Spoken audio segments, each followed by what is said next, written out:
Are you all organised? So we get this started. The 10K Sydney Rugby Big Run 2023.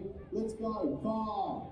5, 4, 3, 2, 1, and roll!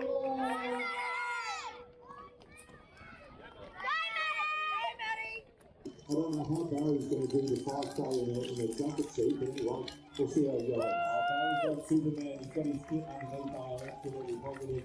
We've got our first competitor in our 10K. Congratulations to Jack Powell. So, coming into the Rocky River Run, 12 months ago, I ran, I think it was 34:32 or 34:33 or something like that. At the time, that was my PB. So, was really looking forward to racing this weekend to try and knock that over and defend the title. That's kind of what kept me honest this week, and that's what I had to keep thinking about yesterday morning when I really, really wanted to run and couldn't. Not so important. So let's click into this bloody river run and have a look at it. So warm up 7:27 a.m. I planned kind of a bit of a longer warm up, but kind of lost track of time a little bit. Watched the start of the half marathon. Just wanted to make sure I was at the start line in prime position, on pole position, to ensure that I was there on time and had plenty of time to kind of get myself ready to go. So my warm up today was simply 18 minutes at 4:28 average, so 4.14k average heart rate, 145. So on some mornings, I don't like to see my heart rate come up.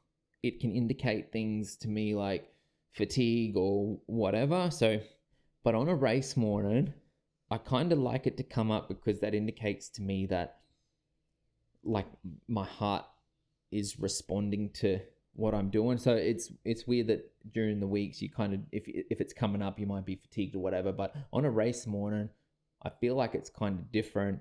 I'd rather it come up because you need your heart rate to be able to come up to do what you need to do. Yeah, it's a strange dynamic, and it's hard to explain, but I kind of know in my head why I like to see it come up. When you're feeling really, really good and your heart rate comes up, it kind of indicates that it's up to the task of what you need to do on the day. So I did do a few little efforts here as well to kind of kickstart everything in. So I'll just click through these real quick. 448, lap 1, 448, average heart rate 128. So just jogging. Lap 2, 1K, 433, 143 average. Stopped, did a piss, turned around, went back to the start area. So lap 3, 135, 355 average. So kind of just did a bit of a build, little bit of a build here. 1 minute at 338 average heart rate 162. So heart rate's starting to come up into a good zone now. Lap 5 is 408, but I know I ran kind of pretty hard through that first portion of that lap up to about race pace there for 30 seconds or so, 332s. So that was my warm up, back in time with plenty of time before the start. So we covered 18 minutes, 4.14. Now a good warm up can really set the tone for the day, and it's I'm just a big advocate of a good warm up. You can't expect your body to rise and be ready to go if you don't warm your muscles up and if you don't warm your heart up. Your heart is a muscle, and you need to raise that heart rate and get it up before your event. Let it settle.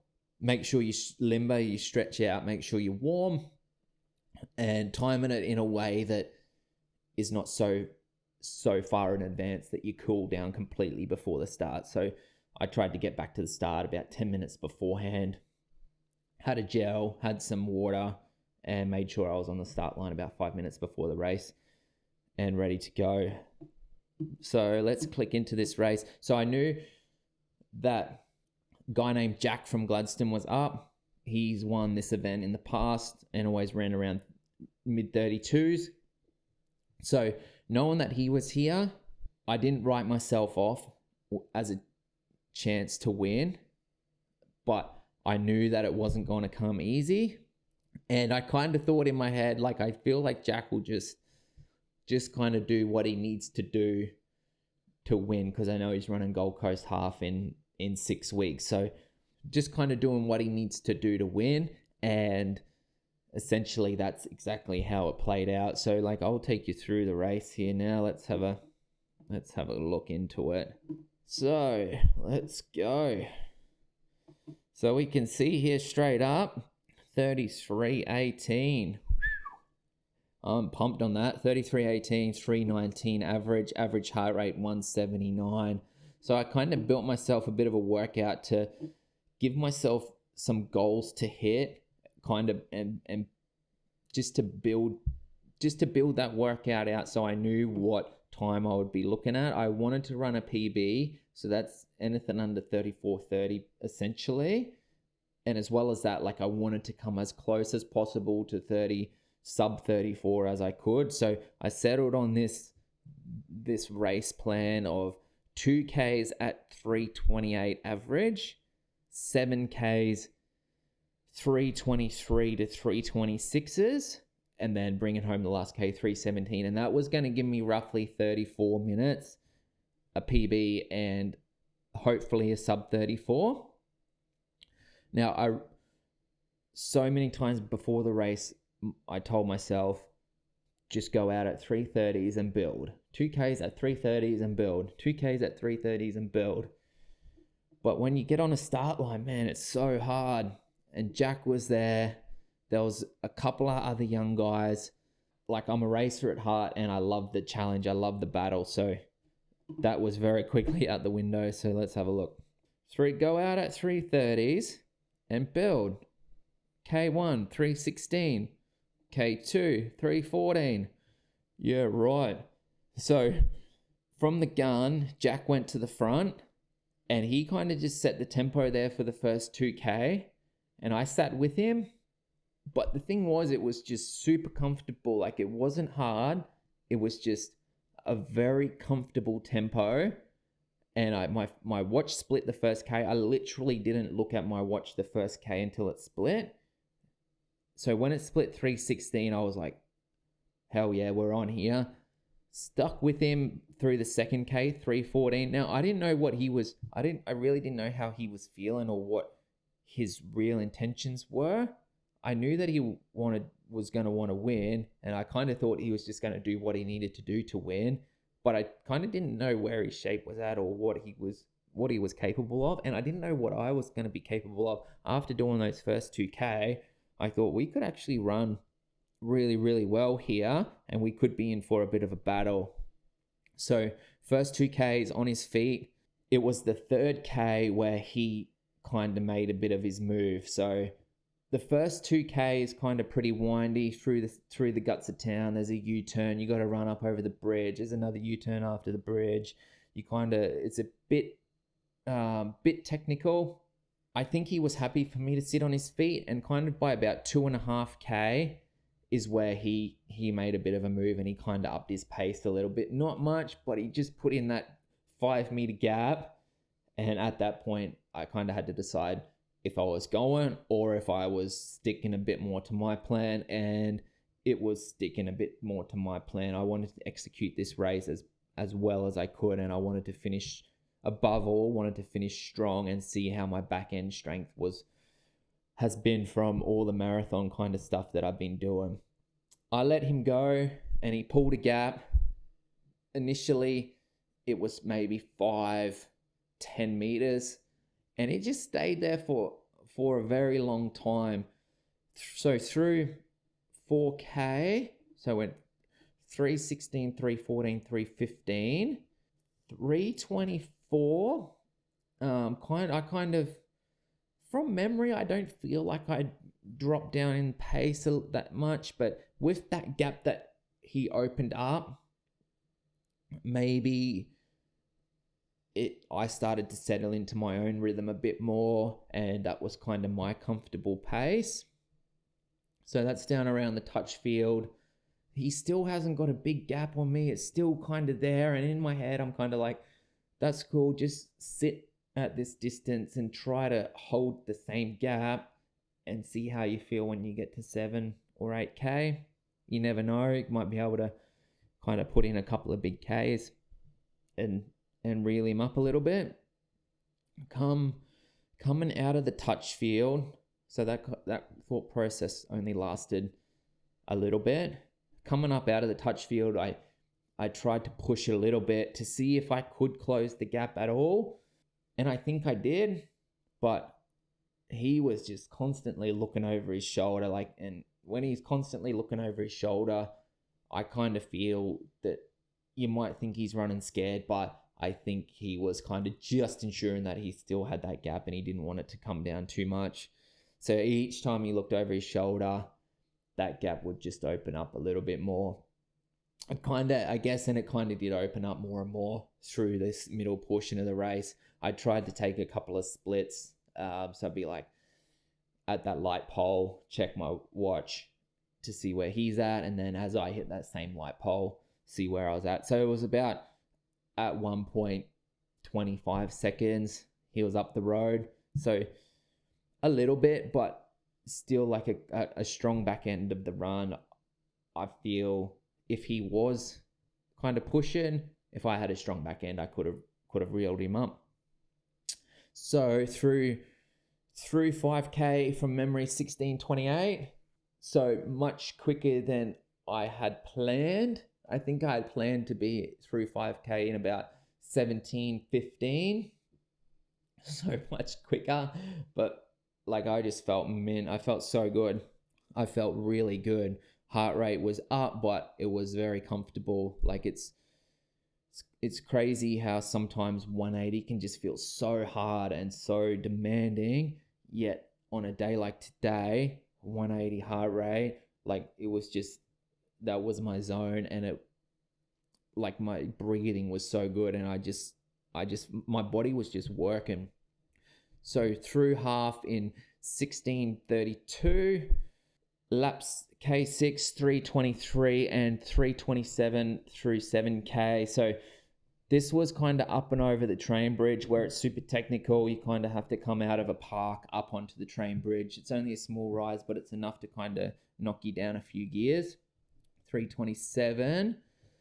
As you come over the train bridge, it's kind of, you're technical, you duck off to the left, and it's a full U-turn, or almost a full U-turn, then you go underneath the train tracks and then by the pool, and that next stretch up by the pool up towards the basketball courts is kind of slightly uphill, but that's the same stretch of road where I've been finishing the last K of my 5k efforts during the week when I've been doing those 3x5k sessions. So that's where I seem to always be finishing my efforts. So it's great practice, slightly uphill, and it really, really builds that strength. So I made a decision there to kind of push as hard as I could up towards that top turnaround before coming back home to see again if I could close that gap down. And I did a little bit, but every time I did, he'd look over his shoulder and it'd just open back up again. So that was super frustrating, but that's fun. I love the challenge. As well as having that bit of a carrot out front, I knew that third place was not too far behind. So I kind of had accountability from the front and the back. So I wanted to run second. If I could, I wanted to run into first, but I absolutely didn't want to get past and fall back into third. So that was really, really good accountability. So through 8k, I ran 3:17 up and around the top of the basketball courts. So that's, in my books, that's probably one of the harder Ks. I think 7 would be the hardest, and then that 8k would be the next hardest K. By then, you know your legs are screaming a little bit. You know you're almost home. You've got roughly 10 minutes of work left to do, but you've already been going for the better part of 25 minutes, and you're redlining and you're pushing. So to run a 3:17 up around that lap, up around that basketball courts was super motivating for me. It didn't completely fuck me, and I still had legs after running that. So as you turn around the top of the basketball courts, it's essentially downhill to home, a slight downhill back past the basketball courts to the pool, and then you kind of weave back onto that path before it's a nice flat finish back home.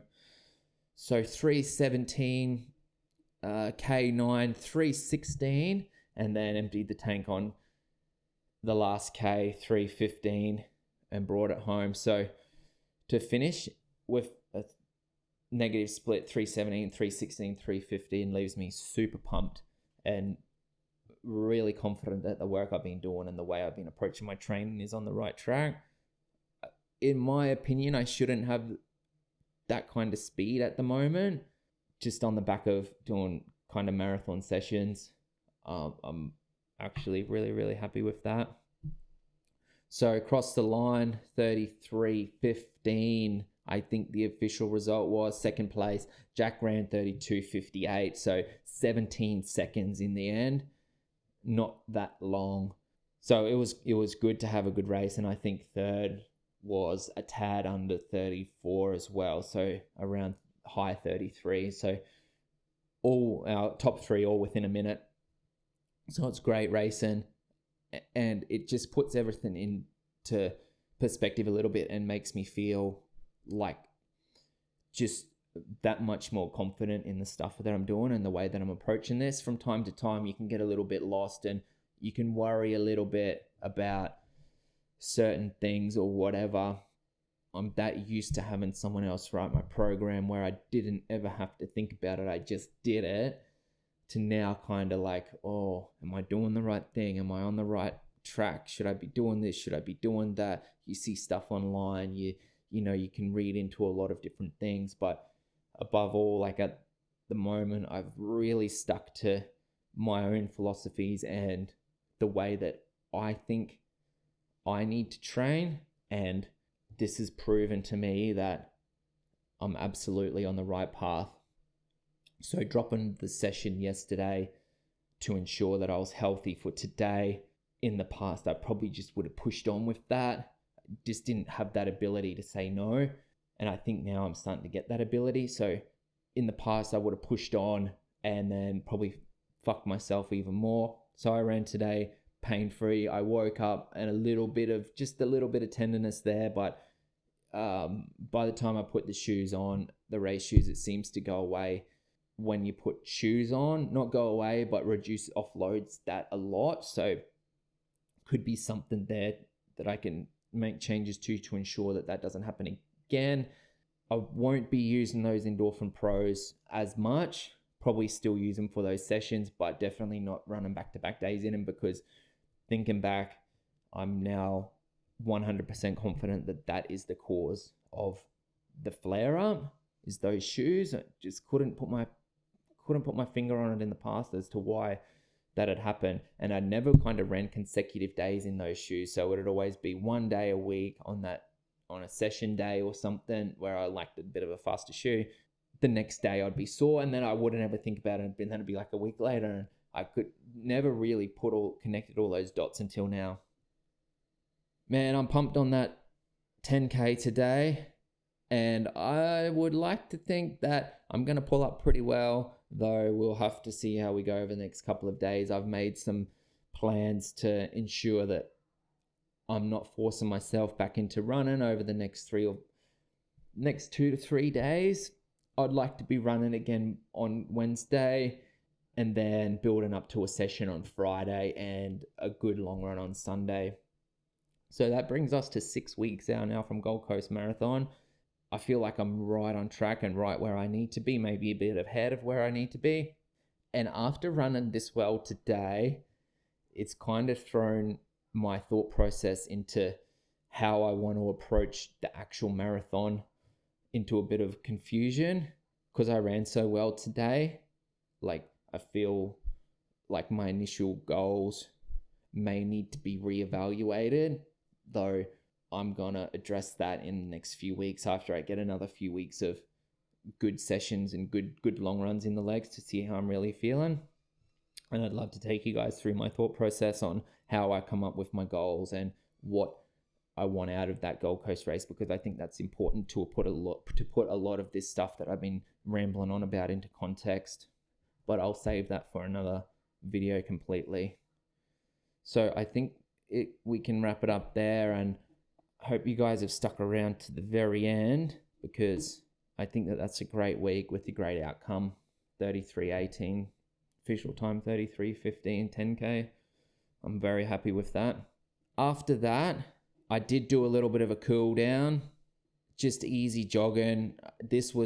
I need to make some adjustments to this. I need to cut this session, cut out some standing around. I didn't stop my watch, and I ended up with 1.4K. So it should have been around 7 or 8 minutes of easy jogging right after, and that gives me just 67K for the week. 67Ks running for the week. I did 6 hours on the bike though, for a total of 13 hours 16 minutes duration. So being a race week, just a little bit less than my previous week, though right where it should be on a race week. Essentially almost a normal week. Saturday was a little bit less, and today was the race, so it was less also. 13 hours 16 minutes, 67 Ks running. So I'm pumped on that, and I think we can wrap that up there. As always, like, comment, subscribe, and I hope to see you guys next week.